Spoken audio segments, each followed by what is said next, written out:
Ethan Moss had learned early that the world didn't owe him anything.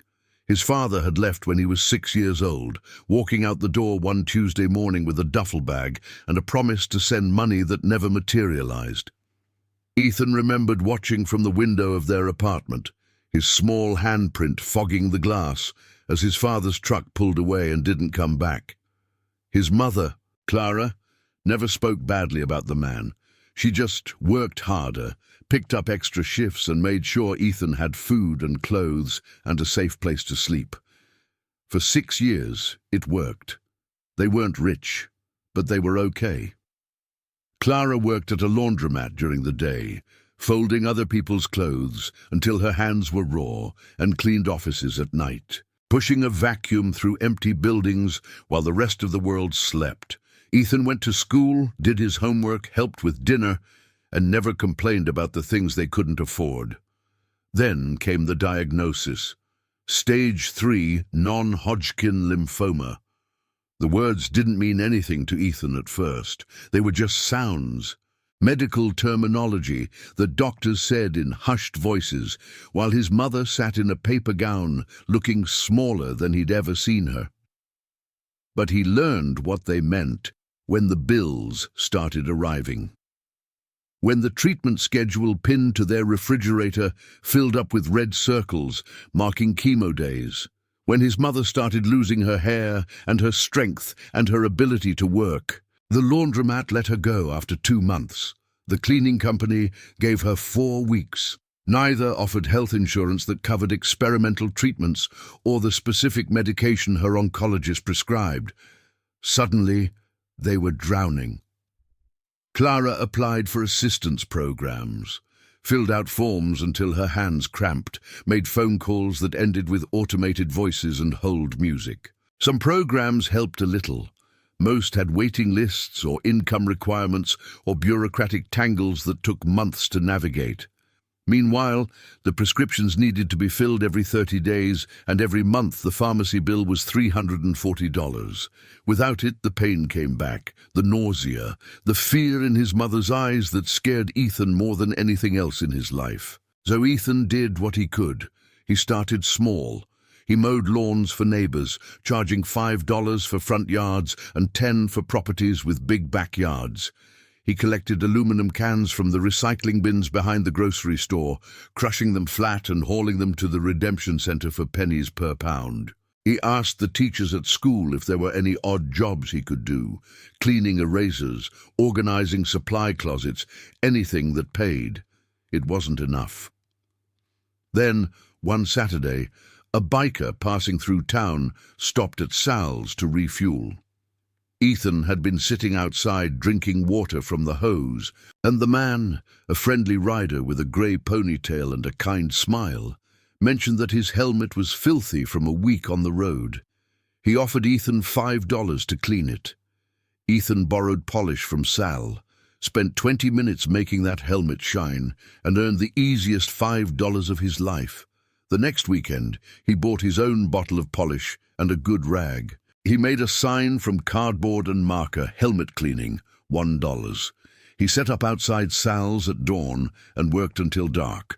Most days he made $5 or $6. On good days, when a riding club passed through, or when the weather brought out the weekend warriors, he made 10 or 12. On bad days, when the heat kept everyone away, or when riders were in too much of a hurry to stop, he made nothing. He never asked for sympathy. He never told anyone his full story unless they asked directly. He just worked, quietly and carefully, trying to hold his world together one polished helmet at a time. The other kids at school didn't know. His teachers didn't know. Even Sal, who let him work in the lot and occasionally gave him a free soda or a hot dog, didn't know the full extent of what Ethan was carrying. He was just the helmet-cleaning kid, the boy at the pumps, the kid nobody really saw, until Gunner. The day Gunner rode through, Ethan had already cleaned 3 helmets. 2 riders had paid him. One gave him $1.50, feeling generous. One had driven off without paying at all. Pretending not to hear when Ethan called after him, leaving the boy standing in the dust with a freshly cleaned helmet in his hands and nothing to show for 20 minutes of work. Ethan didn't chase them. He'd learned that lesson the hard way.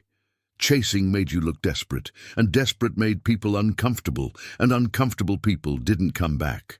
He just went back to his spot by the air pump and waited. When Gunner's Harley rumbled into the lot, Ethan felt something different in his chest. Maybe it was the way the man carried himself. Not arrogant, but solid, like he'd been forged instead of born. Or maybe it was the patches on his vest. Each one a story Ethan couldn't read, but somehow understood, represented sacrifice and brotherhood, and things bigger than one person. He approached with the same question he always asked, expecting the same responses he usually got. But this time was different. This time, someone didn't just pay him, someone saw him. Gunner didn't ask why a 12-year-old was working in 100-degree heat. He didn't lecture him about child labor or education or wasted childhood. He didn't offer pity or condescension or the kind of performative kindness that made Ethan feel like a charity case. He just let the boy do his job, paid him more than asked, and rode away. But before he did, he'd taken a long, careful look at Ethan's face. He'd listened to the boy's words. He'd noticed the duct-taped shoes and the too-big shirt and the shadows under those bright blue eyes. And Garrett Gunner Cole never forgot a face that mattered. Gunner didn't stop riding until the sun started to set. He pushed the Harley hard, letting the wind and the road clear his head the way they always did. The desert landscape blurred past, endless sand and rock and scrub brush, broken only by the occasional Joshua tree standing like a sentinel against the darkening sky.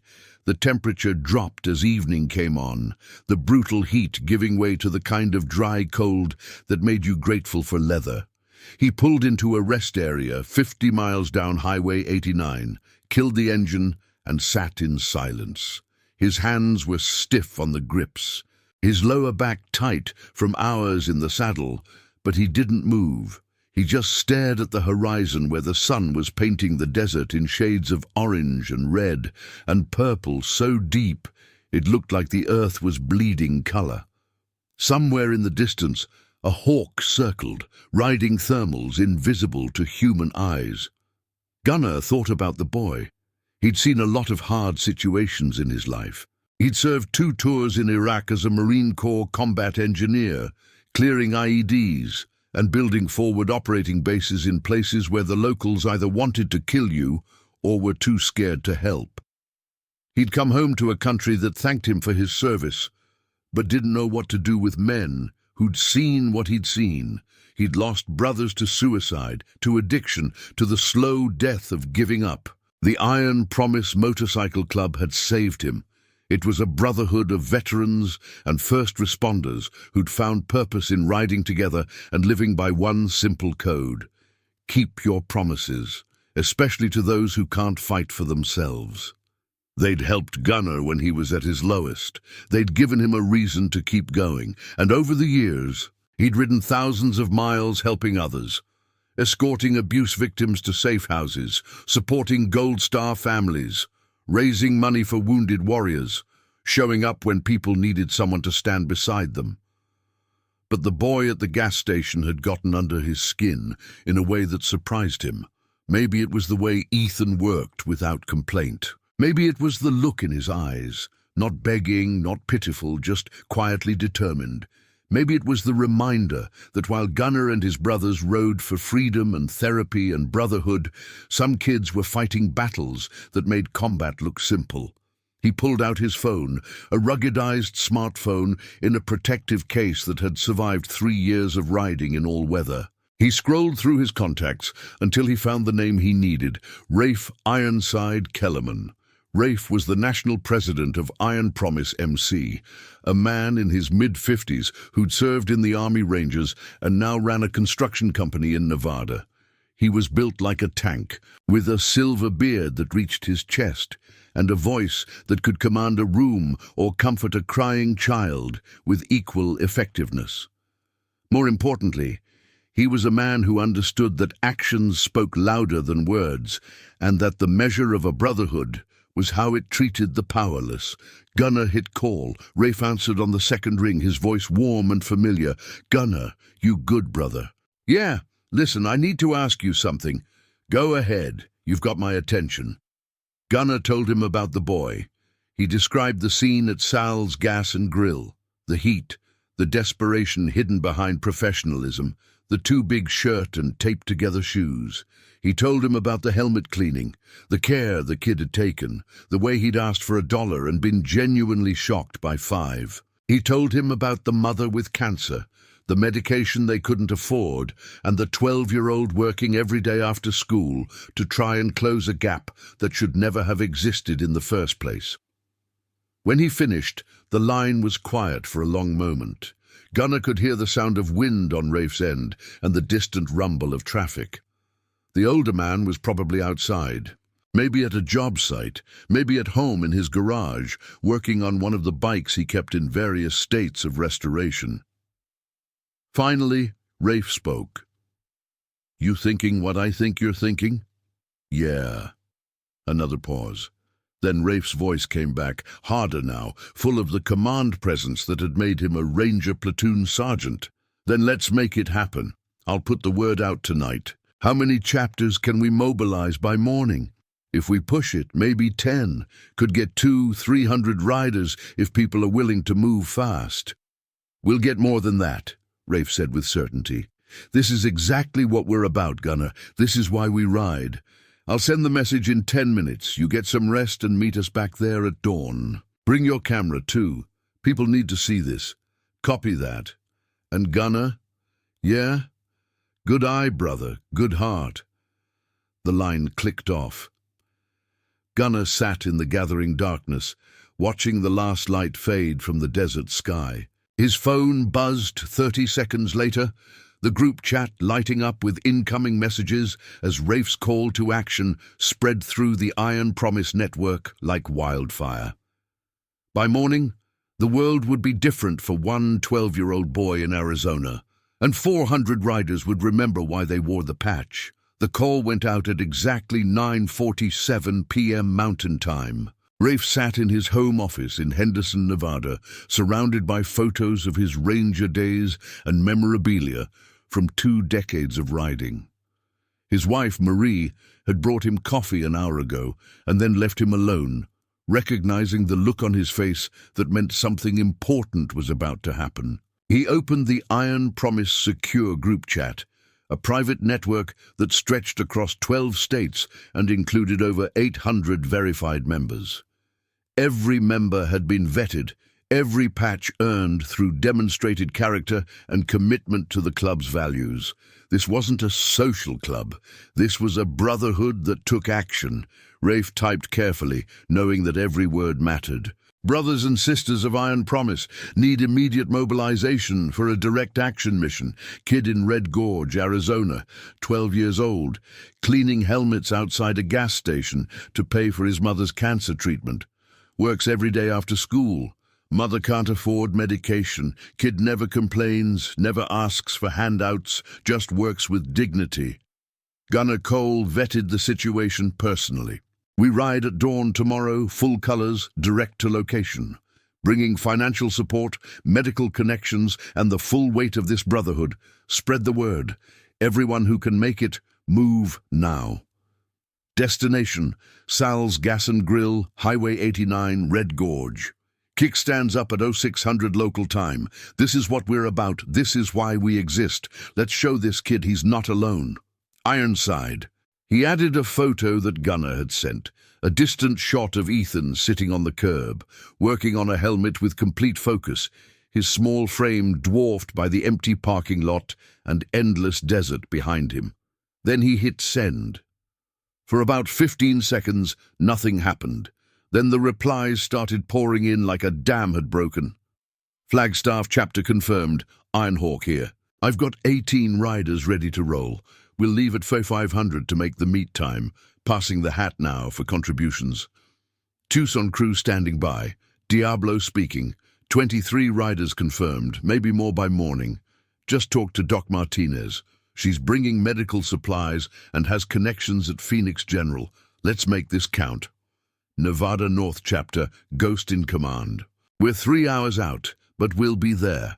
14 riders confirmed, 2 prospect vehicles with supply runs. Someone get me details on the mother's treatment so we can coordinate properly. The messages didn't stop. They accelerated. California border region checking in. Hammer here. 26 riders ready. We've got a lawyer in our chapter who handles medical debt cases pro bono. He's coming. New Mexico crew ready to ride. 31 confirmed. One of our members is a hospital administrator. She's already making calls. Colorado sending support. Might be late, but we'll be there. 19 riders, plus we're bringing a check from our Veteran Support Fund. This is exactly what that money's for. Within 30 minutes, the count had passed 200 confirmed riders. Within an hour, it was over 300. By 11 p.m., the number had stabilized at 412 riders from 17 different chapters, with more still trying to make arrangements. The logistics team, a subset of members who coordinated large-scale rides, jumped into action. They created a secondary chat for route planning, fuel stops, and arrival coordination. They didn't want 400 bikes showing up in a chaotic mob. This needed to be organized, respectful, and impactful. Dr. Lynn Porter, a nurse practitioner who rode with the Southern California chapter and had 20 years of oncology experience, started a medical information thread. Within 2 hours, she'd spoken to 3 specialists, reviewed Clara Moss's medication list, which Gunnar had photographed from a prescription bottle during a follow-up conversation with Sal, and created a comprehensive treatment support plan. Marcus Hammer Chen, the lawyer from California, started researching medical debt forgiveness programs and hospital financial assistance protocols. He drafted a legal services offer letter that could help the Moss family navigate insurance appeals and prescription assistance programs.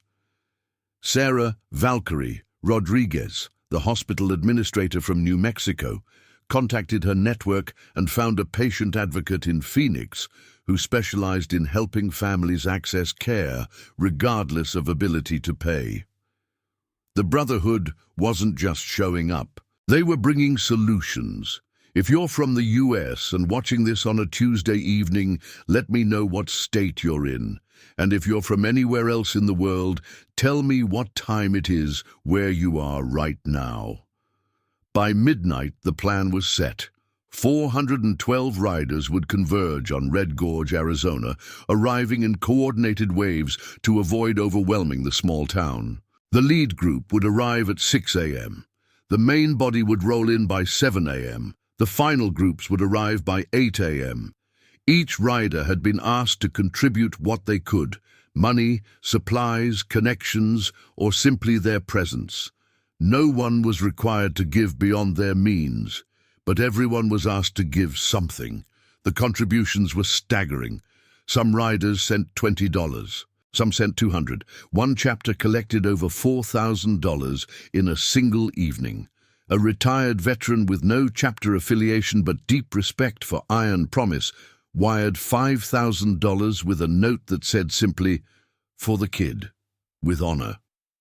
By 3 a.m., when Rafe finally went to bed for 2 hours of sleep before his own ride began, the collected funds had passed $200,000. But more than the money, there was something else building in that digital network, a sense of purpose that every rider felt in their chest like the rumble of an engine before it starts. This was why they rode, not for the freedom or the therapy or the image, for moments like this, for people like Ethan Moss. For the chance to be part of something bigger than themselves and to prove that honor and brotherhood weren't just words on a patch. At dawn, the desert would shake with the sound of 400 motorcycles, and one 12-year-old boy's life would change forever.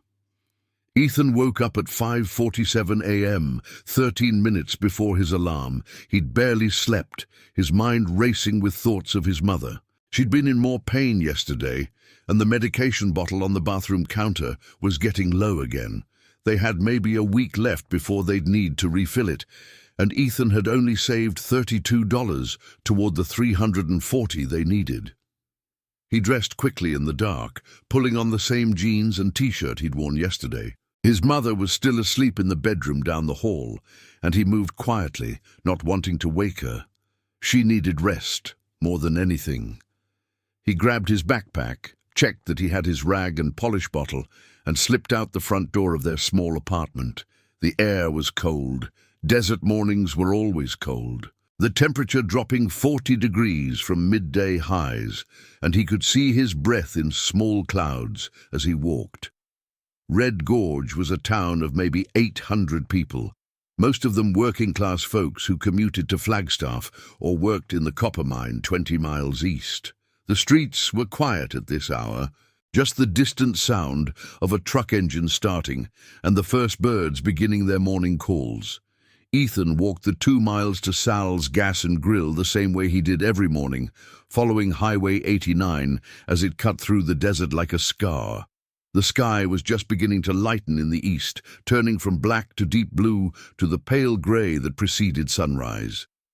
He reached Sal's at 6:23 a.m. The lot was empty, except for Sal's beat-up pickup truck and a semi-truck that had pulled in overnight, the driver probably sleeping in the cab. The gas station lights were on, and through the window he could see Sal behind the counter, probably brewing the first pot of coffee and setting out the breakfast sandwiches that never sold. Ethan sat down on his usual spot on the curb, set his backpack beside him, and pulled out his rag. He folded it carefully, checking for any tears or worn spots that might scratch someone's helmet. It was still good. He'd make it last another month at least.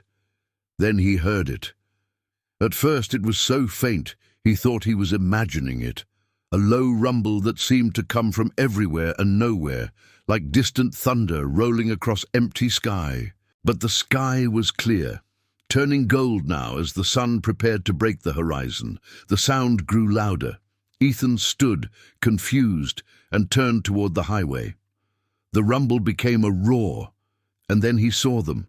They appeared first as dark shapes against the lightening sky, silhouettes of riders on motorcycles coming down Highway 89 in perfect formation, 2 by 2, engines synchronized, moving with the precision of a military convoy.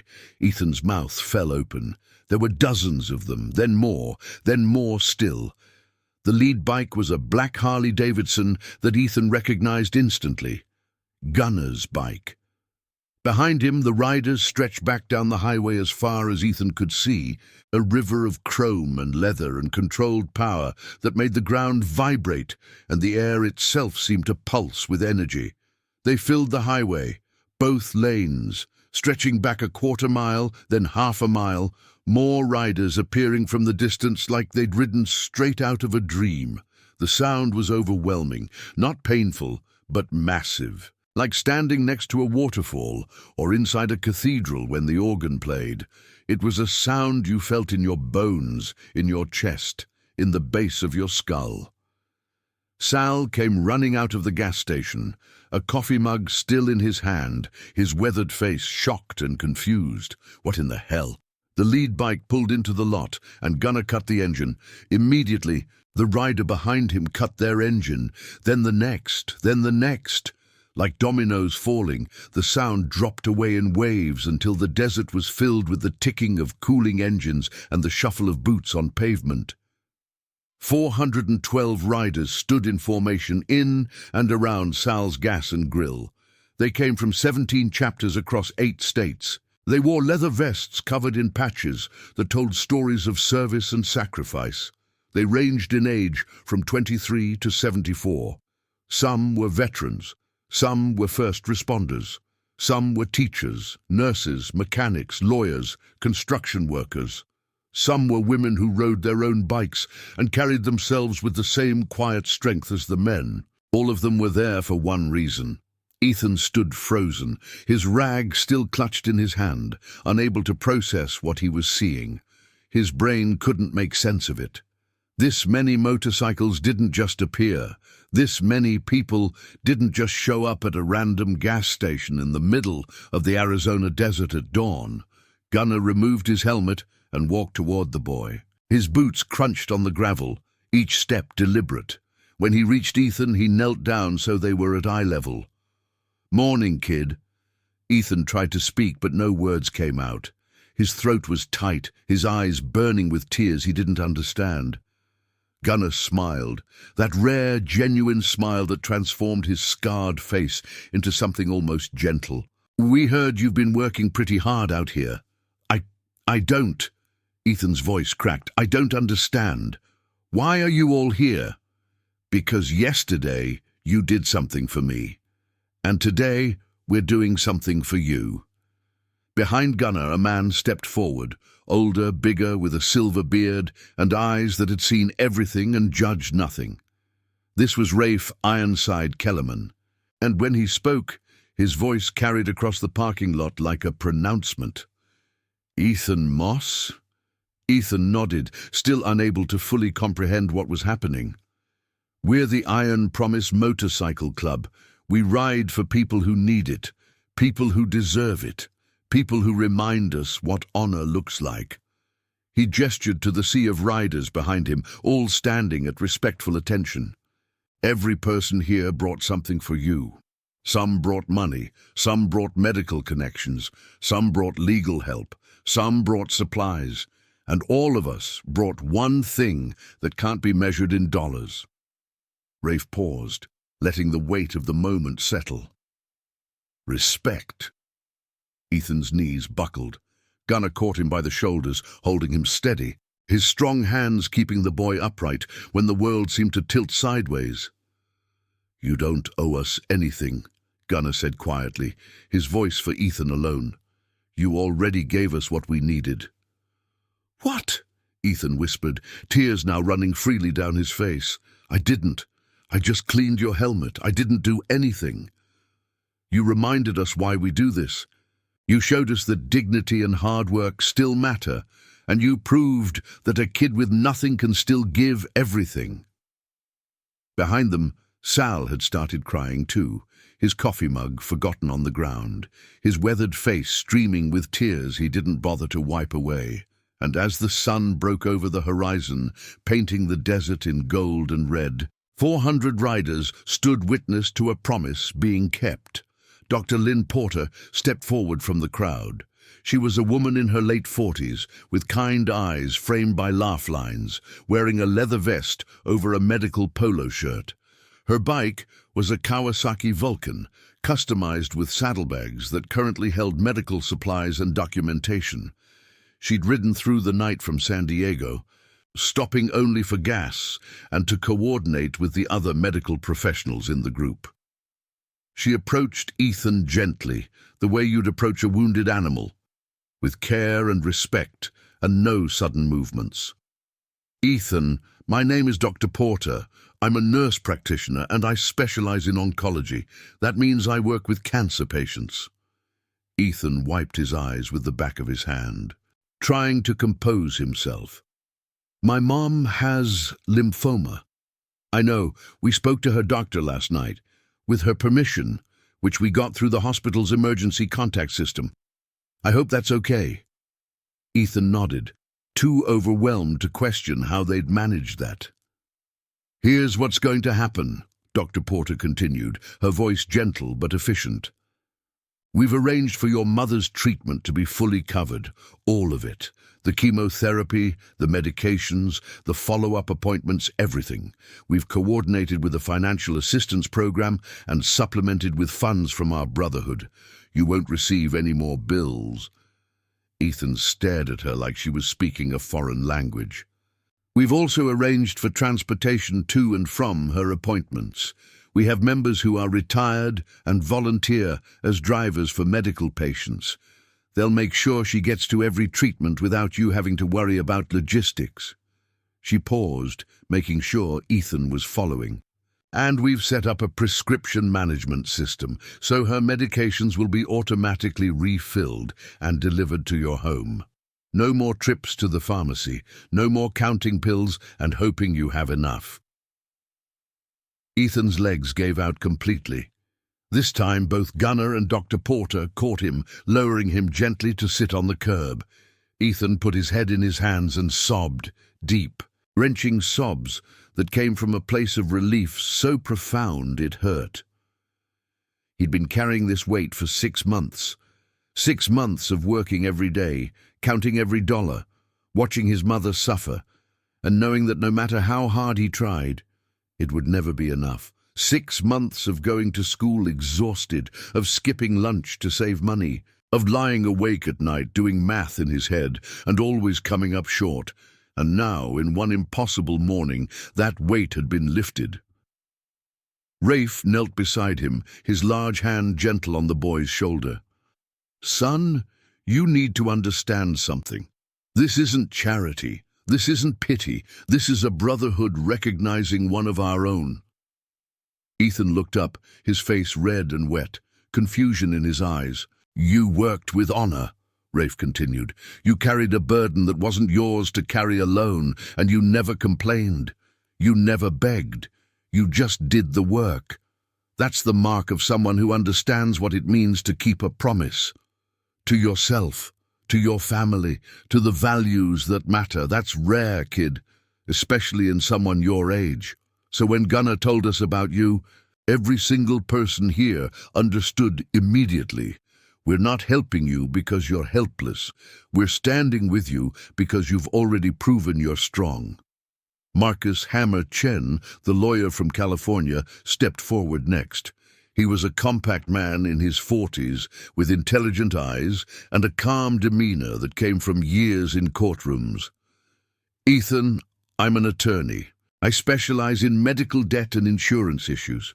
I've already filed appeals on 3 of your mother's denied claims. I've also connected your family with a patient advocate who will handle all the paperwork going forward. You shouldn't have to be a billing expert at 12 years old."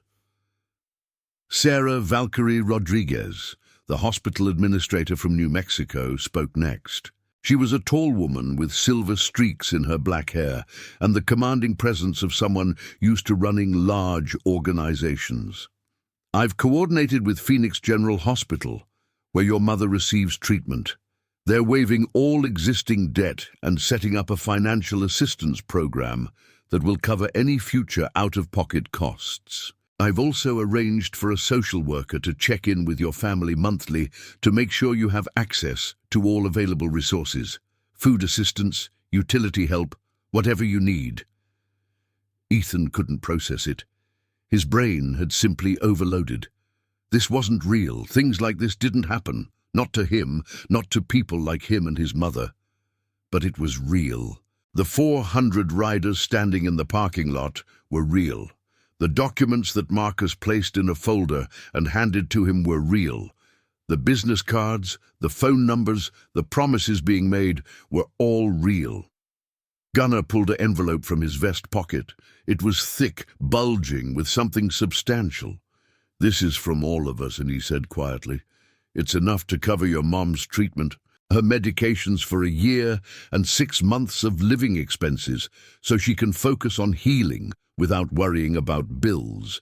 There's also money set aside for you, for school supplies, clothes, whatever a kid your age should have, instead of spending every afternoon working in the heat." He placed the envelope in Ethan's trembling hands. "Open it."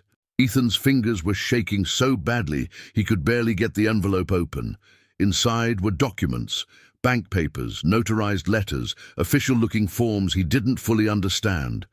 But clipped to the front was a cashier's check. The amount read $247. Ethan stopped breathing. "That's not a typo," Rafe said gently. "Every rider here contributed. Some gave $20. Some gave thousands. A few donors who aren't part of the club but heard about your situation gave even more. That money is yours, in a trust fund with your mother as the administrator. It's protected, it's legal, and it's going to make sure you and your mom are okay." Ethan looked up at the faces surrounding him, strangers who'd ridden hundreds of miles through the night because a 12-year-old boy had cleaned a helmet with care and dignity. "Why?" The word came out as barely a whisper. "Why would you do this for us?" Gunnar's answer was simple, but it carried the weight of absolute truth. "Because someone did it for me once. And because this is what family does. The family you choose, not the one you're born into. You're part of this brotherhood now, kid. Whether you ride or not, whether you wear a patch or not, you're one of ours, and we take care of our own. Behind them, the rising sun had turned the desert into gold, and 400 riders stood in silent witness to a promise kept and a life transformed.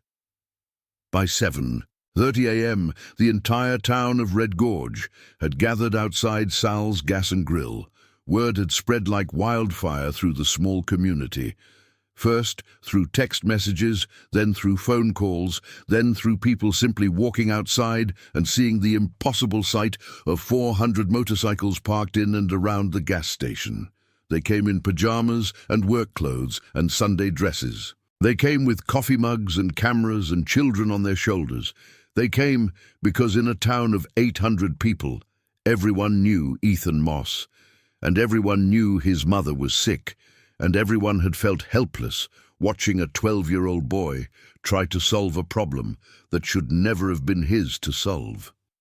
Now they stood at the edges of the parking lot, respectful and amazed, watching as the Iron Promise Motorcycle Club demonstrated what brotherhood actually meant. Sal himself had come out from behind the counter, his weathered face streaming with tears he didn't bother to hide.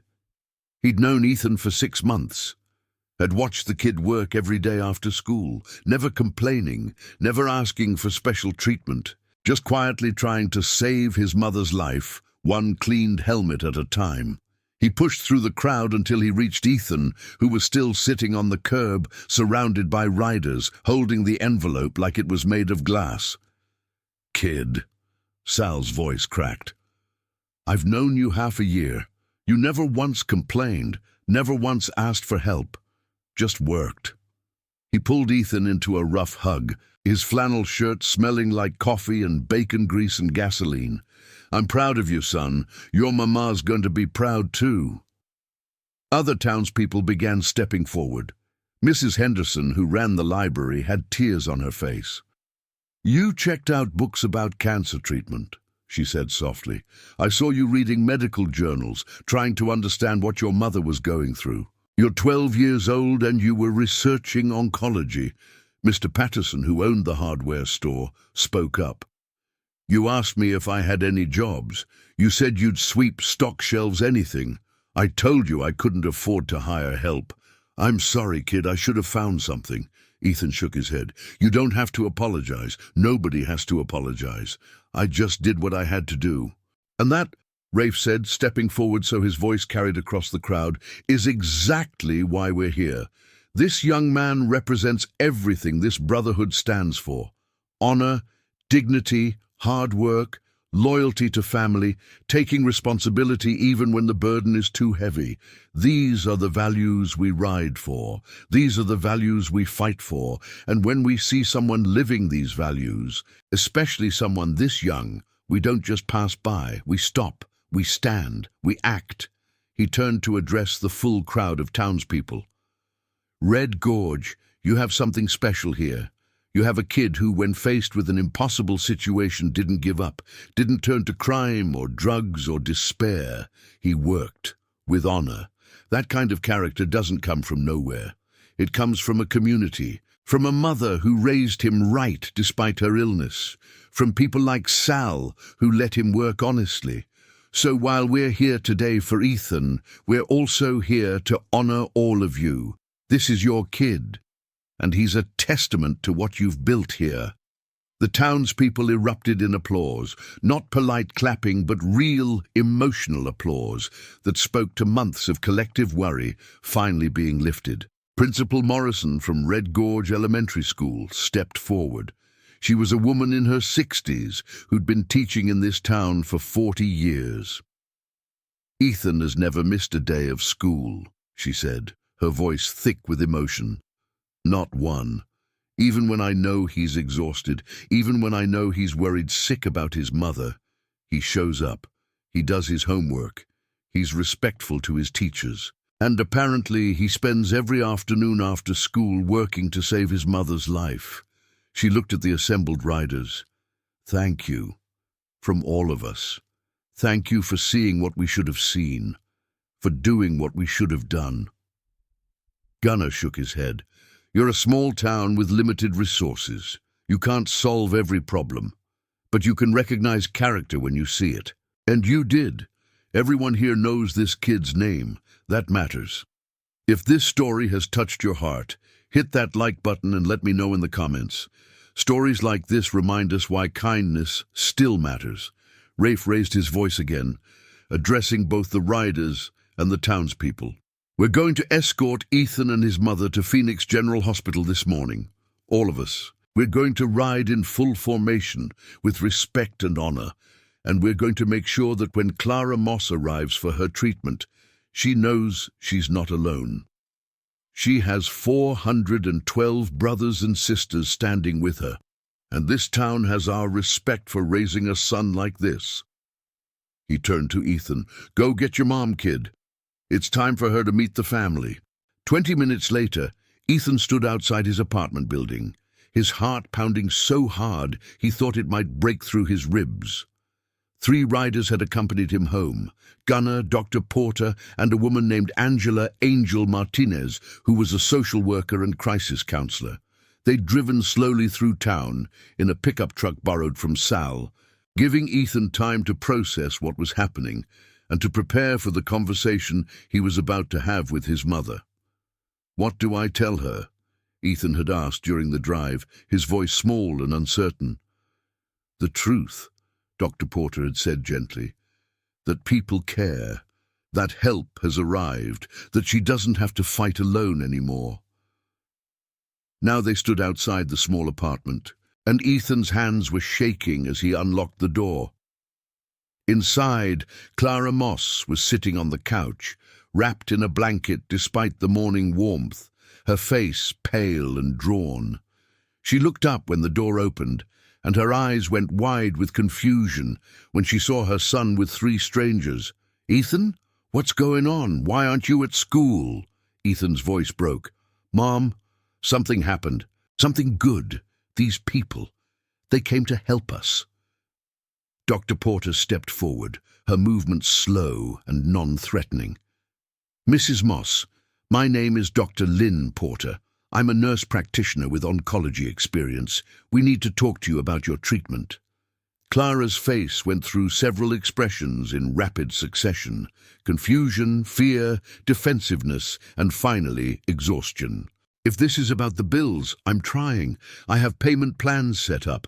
I'm not trying to avoid—" "Mrs. Moss," Dr. Porter interrupted gently. "We're not here to collect. We're here to help. May we sit down?" Clara nodded slowly, suspicion and hope warring on her tired face.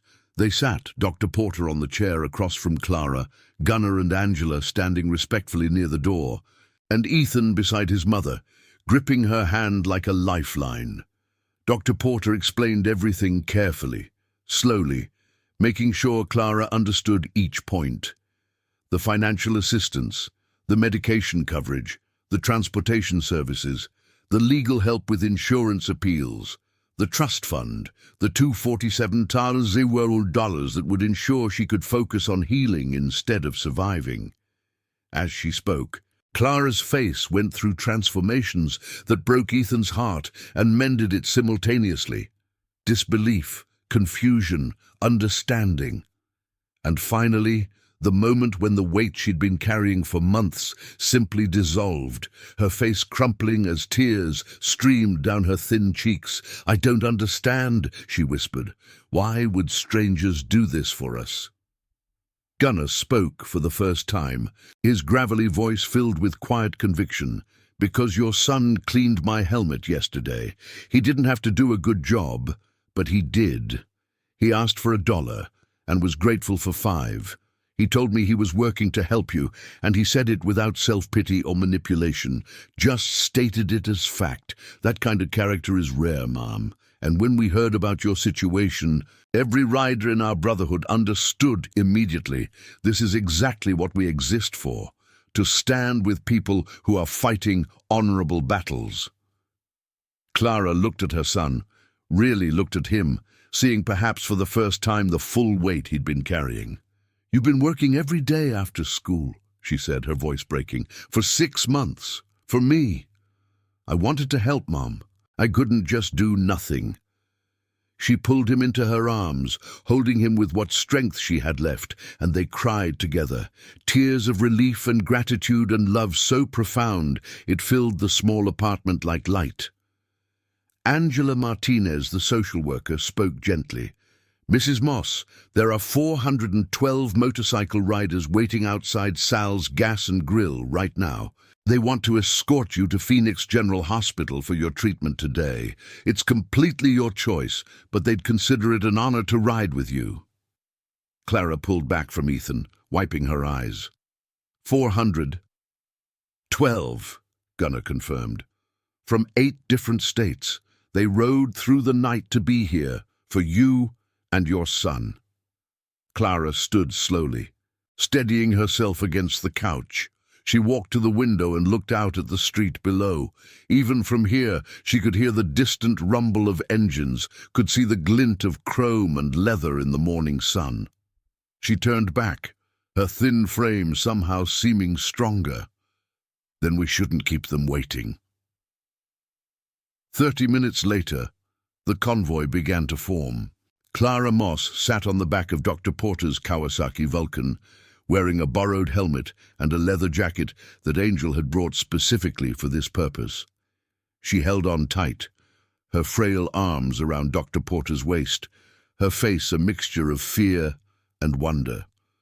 Ethan rode behind Gunnar on the black Harley-Davidson, positioned right behind his mother so he could see her throughout the journey. Gunnar had given him a crash course in being a passenger, where to put his feet, how to lean with the bike, how to hold on without restricting the rider's movement.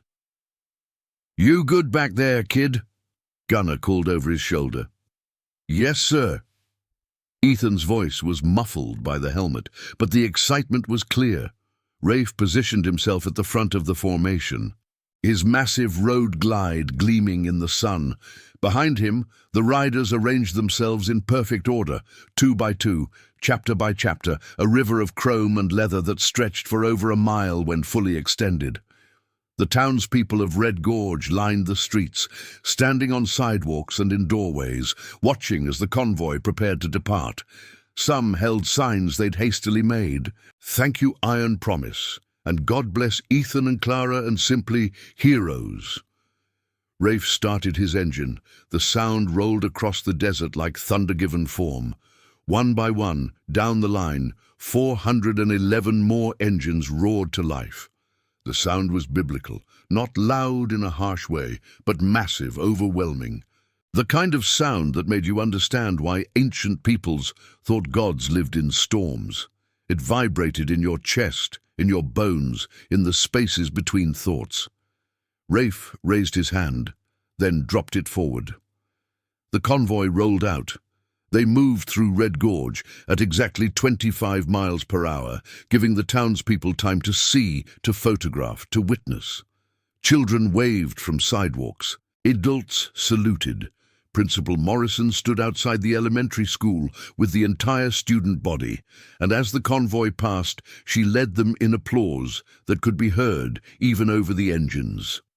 Ethan watched his mother's back, saw her head turn to take in the sight of 400 riders moving in perfect formation, all of them there because of what he'd done yesterday at a gas station. He still couldn't fully process it. His 12-year-old brain couldn't grasp the enormity of what had unfolded. All he knew was that the crushing weight that had lived in his chest for 6 months was gone, replaced by something he didn't have a name for yet.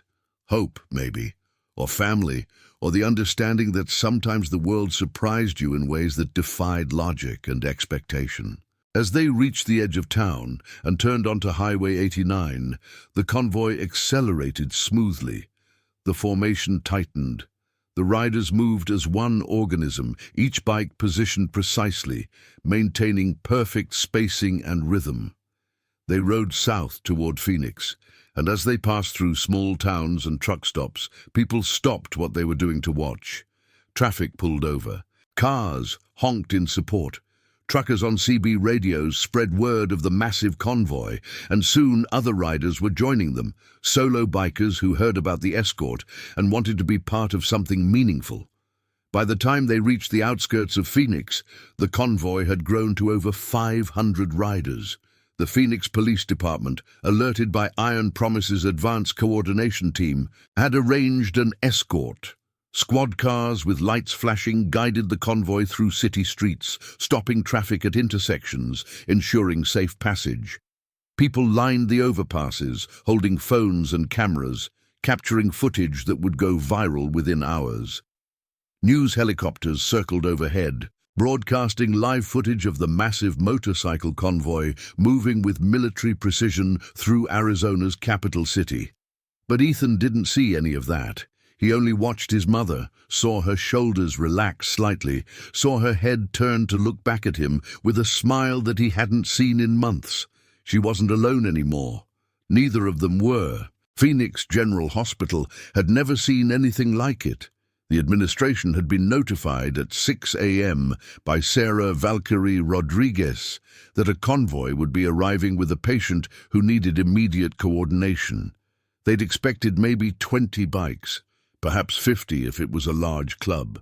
They were not prepared for 500 motorcycles. The convoy pulled into the medical center's vast parking complex in coordinated waves, each group directed to specific areas by Iron Promise road captains who'd planned the logistics down to the last detail. The bikes parked in perfect rows, engines cutting off in synchronized sequence until the rumble faded into silence, broken only by the ticking of cooling metal and the distant sound of the city. The riders dismounted and formed two lines from the parking area to the hospital's main entrance, a human corridor of leather and denim and respect, standing at attention like an honor guard. Gunnar helped Ethan off the Harley, then walked with him to where Dr. Porter was assisting Clara. The older woman moved slowly, stiff from the ride and weak from her illness, but her eyes were bright with tears and wonder. "I've never—" she started, then stopped, overwhelmed. "I've never felt so seen." Angel Martinez offered gently, appearing at her side with a wheelchair. "Valued? Protected? All of that." Clara whispered. Dr. Porter helped her into the wheelchair, while Ethan held her hand, unwilling to let go even for a moment. Rafe approached, removing his helmet to reveal his silver beard and kind eyes. "Mrs. Moss, we're going to escort you inside. The oncology team is waiting. Dr. Porter will be with you throughout the appointment to ensure everything is coordinated properly. Ethan will be right beside you, and we'll be here when you come out." "All of you?" Clara looked at the hundreds of riders standing in formation. "Every single one." They walked through the corridor of riders, Clara in the wheelchair, pushed by Dr. Porter, Ethan at her side, Gunnar and Rafe flanking them like honor guards. As they passed, each rider placed their right hand over their heart in silent salute, not military, but something deeper, more personal. A gesture that said, "We see you, we honor you, you matter." Clara sobbed openly, no longer trying to hide her emotions. Ethan squeezed her hand tighter, his own tears flowing freely. Inside the hospital, the staff stood amazed. Nurses lined the hallways. Doctors had stepped out of examination rooms. Even the hospital's CEO, a man named Dr. Richard Thornton, stood waiting in the main lobby. He approached Clara with outstretched hand. "Mrs. Moss, I'm Dr. Thornton. On behalf of Phoenix General, I want you to know that we're honored to be part of your care. The Iron Promise Motorcycle Club contacted us yesterday, and we've coordinated a comprehensive treatment plan with full financial support. You'll receive the best care available with no concern about cost." He gestured to a woman in her 40s wearing professional attire. "This is Jennifer Hayes, your patient advocate. She'll be your point of contact for everything: appointments, medications, questions, concerns. Her direct number is already programmed into your phone." Clara shook her head in disbelief. I don't know how to thank you. Any of you. You don't have to thank us, Dr. Thornton said. Just focus on healing. That's all we ask. Dr. Porter wheeled Clara toward the oncology wing, with Ethan walking beside her and Jennifer Hayes leading the way. Gunnar and Rafe stayed in the lobby with the other riders, giving the family privacy for the medical appointment. But they didn't leave. 500 riders settled into the waiting areas, the cafeteria, the outdoor courtyards. Some read magazines, some talked quietly, some simply sat in contemplative silence. They waited. Because that's what family does. 3 hours later, Clara Moss emerged from the oncology wing looking different. Not physically, she was still pale, still thin, still marked by the disease that had been eating away at her for months. But something in her face had changed. The desperate fear was gone, replaced by something that looked like peace. Dr. Porter walked beside her, reviewing information on a tablet. Your treatment plan has been updated, she explained as they walked. We've consulted with 3 specialists who agree on an aggressive but manageable protocol. You'll come in twice a week for the next 3 months, then we'll reassess. All medications will be delivered to your home automatically. Transportation is arranged, and you have a 24/7 hotline if you have any questions or concerns. She stopped and looked Clara in the eye. You're going to beat this. I've seen your labs. I've reviewed your case. You're strong enough, and now you have the support to see it through. Clara's voice was steady. Because of my son. Because of your son, Dr. Porter agreed. He reminded us all what matters. They walked back into the main lobby, and Ethan immediately jumped up from where he'd been sitting with Gunnar, rushing to his mother's side. How did it go? What did they say? Clara smiled, a real smile, the first one Ethan had seen in months. They said, I'm going to be okay, baby. They said we're going to be okay. Ethan hugged her carefully, mindful of her fragility, but unable to contain the relief flooding through him. Rafe stood, and immediately 500 riders rose with him. The movement was synchronized, respectful, powerful. Mrs. Moss, Rafe's voice carried across the lobby. Before we ride out, there's one more thing. He reached into his vest and pulled out a folded piece of leather, a vest scaled down to Ethan's size, with careful stitching and precise patches. This is for Ethan. It's not a full patch. He hasn't earned that. And we don't give patches to minors, but it's an honorary vest that marks him as family, as someone under the protection of Iron Promise. And when he turns 18, if he chooses to ride with us, he'll have a place waiting. He handed the vest to Ethan, who took it with trembling hands. On the back was embroidered a single word: honor. You've shown us what that word means, Gunnar said quietly. At 12 years old, you've demonstrated more character than most adults ever will. That vest is a reminder that you're never alone. Anywhere you go, any Iron Promise rider you meet, they'll know that name. They'll know your story, and they'll stand with you. Ethan put on the vest. It fit perfectly, clearly made by someone who'd taken his measurements from photographs. The leather was soft, broken in, comfortable, real. He looked up at the hundreds of faces watching him, strangers who'd become family in less than 24 hours. Thank you, he said, his voice small but clear.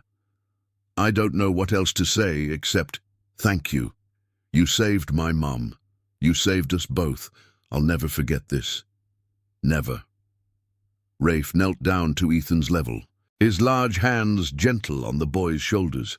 You want to know the truth, kid? You saved us too. Every person in this brotherhood rides because they need purpose. They need to know their lives matter, that their actions have meaning. You gave us that yesterday when you cleaned Gunnar's helmet with care and dignity. You reminded us why we do this. So in a way, we're the ones who should be thanking you. He stood and addressed the full assembly. Brothers and sisters, we ride out in 10 minutes, but before we do, I want every person here to understand what we've witnessed today. This is the heart of Iron Promise. This is why we exist, not for the image or the freedom or the therapy of riding, but for moments exactly like this, when we can stand with people who deserve it and prove that honor isn't just a word on a patch. He turned back to Clara and Ethan. Your family has our numbers, you have our support, and you have our promise. If you ever need anything, anything at all, you call. Day or night, emergency or question, we're here.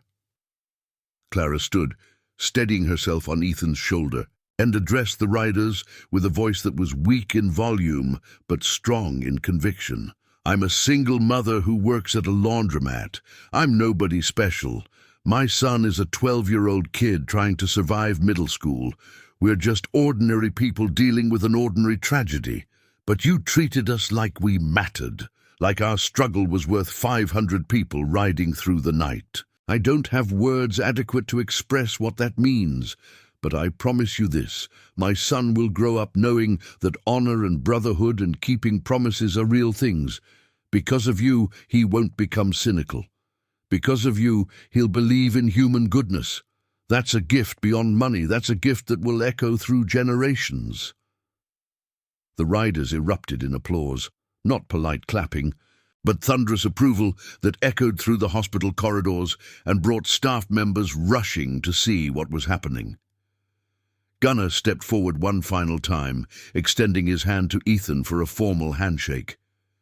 You ride safe, kid, and when you're 18, if you want to learn, you come find me. I'll teach you everything I know. I will, sir. I promise. Good, because Iron Promise keeps its word, and now you're part of that promise. 10 minutes later, the convoy prepared to depart. 500 riders mounted their bikes. Engines roared to life in synchronized waves. The sound echoed across Phoenix, carried on news broadcasts, captured on thousands of cell phone videos that were already spreading across social media. Ethan and Clara stood at the hospital entrance, watching as the formation rolled out. Riders raised their hands in final salute as they passed, a gesture of respect and farewell and promise all in one. The convoy stretched for miles, a river of chrome and leather and purpose flowing through the city, and standing in the Arizona sun, wearing a leather vest embroidered with the word honor, a 12-year-old boy who'd asked for nothing learned the most important lesson of his life. The world might not owe you anything, but sometimes, when you give everything you have with dignity and honor and quiet courage, the world gives back 100-fold. Sometimes cleaning one helmet changes everything. Sometimes a promise made echoes louder than thunder. And sometimes brotherhood means showing up when it matters most for people who can't ask, with everything you have to give. That's what Iron Promise means. That's what honor looks like. And that's why 3 months later, when Clara Moss's cancer went into full remission, when Ethan returned to being just a kid who could focus on school and friends and childhood, when their small apartment became a home again, instead of a place to survive, they kept one photograph on the wall. 500 motorcycles, one small boy, one sick mother, and a brotherhood that proved love isn't just a word. It's an action taken by those who choose to see and those who choose to care. Thank you for watching this story. If it moved you, please subscribe and share it with someone who needs to hear it. Remember, honor isn't about the size of the gesture. It's about the courage to act when action matters. We'll see you in the next one. Ride safe and keep your promises.